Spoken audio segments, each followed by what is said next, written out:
گوارچه سوخت بازجام سوخت.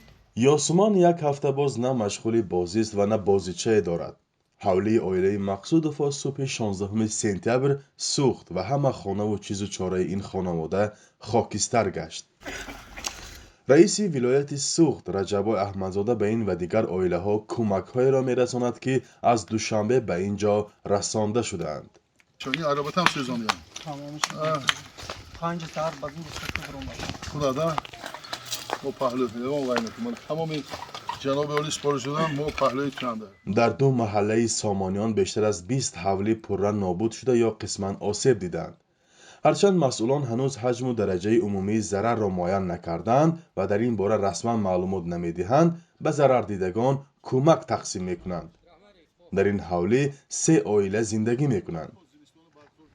32 ساله اونچه که همین جمع کرده بدم انا همینجا به صاف کردیم هم باید سوخته من عدو شد یگان چیز مودگیش نیست 3 عائله زندگی نمیکنه من با 2 فرزندم خطی با هم عائله 2 خرد بیری و کلینده هم همش همینجا بود این خونه هایی که ما ساخته بدیم خونه های قدیمه بود خدا خود من اینا همش وعده کرد زمانوی کرد خدا خود میتیان ما هم خدا خود در حق و دعا میکنیم ما منادو ما یگان خیر افتاده نیست.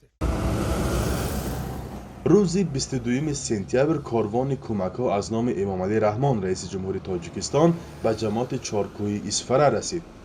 در خبرنامه رسمی گفته می شود که کمک ها از 500 تن سمنت، 220 متر مکعب تخته، 5000 دانه شیفر، فنر و گیپسکردان 1500 متر مربع، 5 تن میخ‌های گوناگون، 500 متر مربع شیشه، 10 تن انگشت، آرد، روغن، برنج و شکر عبارتند.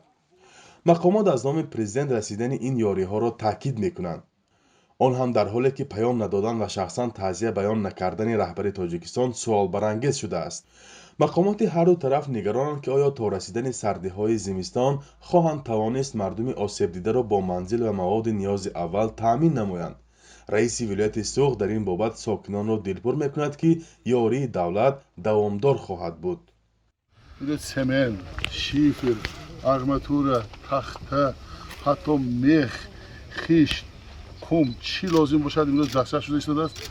تمام امروز مردم آسایشته که از همین آسیب دیدن، خانه‌شان را ویران کردن، سوزاندن، ما زودتر حرکت داریم با دستور سپارش‌های جناب عالی به زندگی آسایشته برگردانیم، خانه‌شان را برقرار کنیم و شرایطشان را بهتر کنیم. با همه میتونیم که همین زمستان تا ماهی همین وای زمستان رو پورا براریتون فهمیدید؟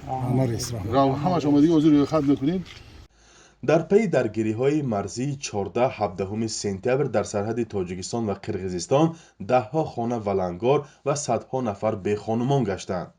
ساکنان حالا در خانه خویش و تبار یا اجاره زندگی میکنند.